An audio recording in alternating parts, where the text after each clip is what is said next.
Set 8.5 has finally dropped, and with it came a handful of new unique traits and champions too. So today here's 8.5 tips and tricks you need to know for the new set too. Starting off with our first tip, all about the new trait, InfiniTeam. Did you know that InfiniTeam portals spawn always only on the first and last rows of the board? This means as soon as you fit in 3 InfiniTeams, you will see where both portals will be located, which is either 2 portals in the front line, 2 portals in the back line, or 1 portal in each row. That brings us to tip number 2, sniping enemy InfiniTeam carries with Zephyr. If InfiniTeam becomes really strong in the meta, you'll see a lot of InfiniTeam frontline tanks like Shen or Pantheon on the frontline portal, and InfiniTeam backline carries like 3-star Lucian, Twisted Fate or Ultimate Ezreal on the backline portals. You want to think about the InfiniTeam hexes the same way as the Socialite hex from set 6. Since the hex positions of the portals will stay the same for everyone in the entire lobby, Zephyr will become a really strong item on its own. Getting rid of the enemy frontliner or taking that itemized 2-star Ultimate Ezreal carry out of the equation for a few seconds can really become a game changer, and might even help you overthrow the most unwinnable fight.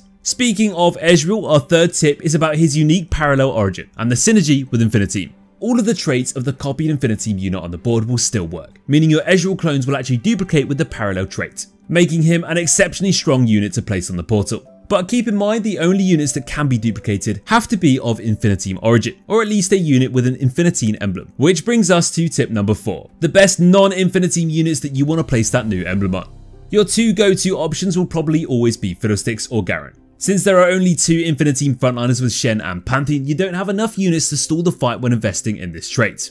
This is why Garen is an excellent fit, because he's a strong tank who activates Defender and adds a big stun to your frontline too. The only issue with those InfiniTeam copies though is that they don't have too much HP, so they might die before you cast, especially when you only have the Bronze 3 or Gold 5 InfiniTeam trait bonus active.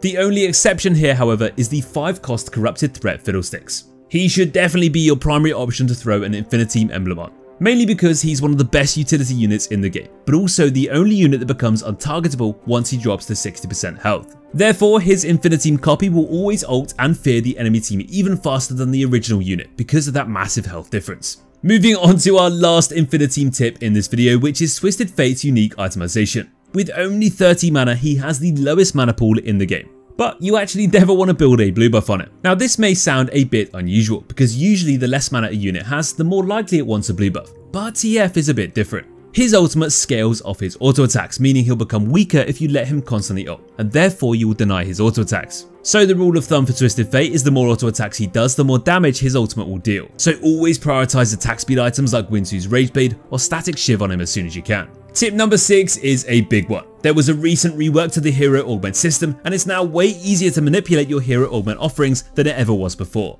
The base rule is that hero augments offered at stage 2-1 are always full random. But if you get a hero augment on stage 3-2 or 4-2, they will be tailored, aka you're able to now manipulate them. This manipulation of your hero augments now depends on the active traits you're currently playing. Again, since stage 2-1 is fully random, we'll just skip this stage and break down the rules for the other 2 stages. If you have 0 active traits on stage 3-2 or 4-2, you will get 3 fully random hero augments. If you have 1 trait active on one of those stages, you'll get 1 hero augment of your active trait.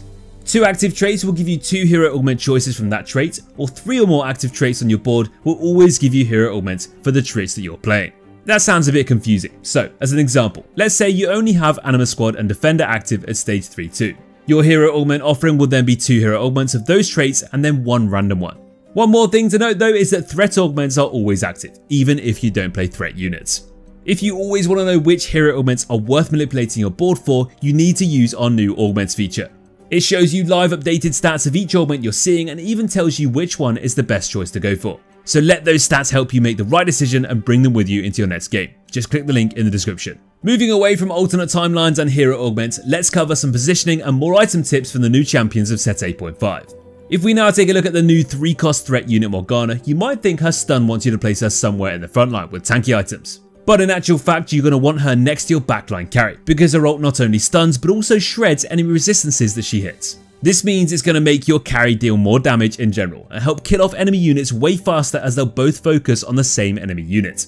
This way she'll also help your carry out against most enemy hackers like Pyke, as her ultimate will always hit the closest targets to them, and you can buy your main carry enough time to get rid of that attacking hacker. Staying on the topic of hackers, tip number 8 wants us to have a look at Pyke specifically. His positioning is always important, as you want him to stun the most enemy units whilst he's ulting. Now when you're playing Pyke, you either send him to the enemy backline by placing him on the hacker hex, or you don't. If you place him on the hacker hex, make sure to position him on the same side as the enemy carry. This way he'll stun but also stab the enemy carry at the same time, which might just be enough to get it killed and help you win the fight.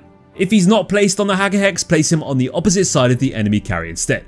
Overall, his favourite hexes are almost always on the edges of the board, so try to make it a habit for you to switch them up from one edge to the other. But what about if I'm playing against Pyke? Well, if you're trying to play safe, never corner your main carry, but have them on the second hex from the corner instead, and add a bait unit next to them. This will result in Pyke only stunning your bait unit in the corner when he dashes to your backline. If you do face enemy hackers, and especially the likes of Warwick who don't dash away until they've slashed your carry to death, you have to play it a bit differently. If that's the case, cluster melee units around your ranged carry. This way your backline will be saved from the incoming hacker and can do the killing without getting interrupted.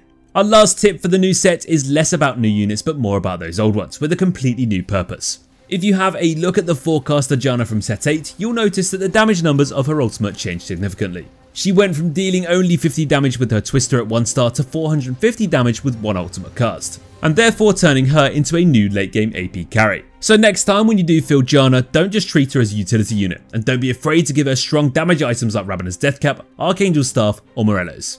That's going to wrap up our top 8.5 tips and tricks you have to know from our Challenger experts. If you did find this video helpful, hit that subscribe button on our channel and let's climb together in set 8.5.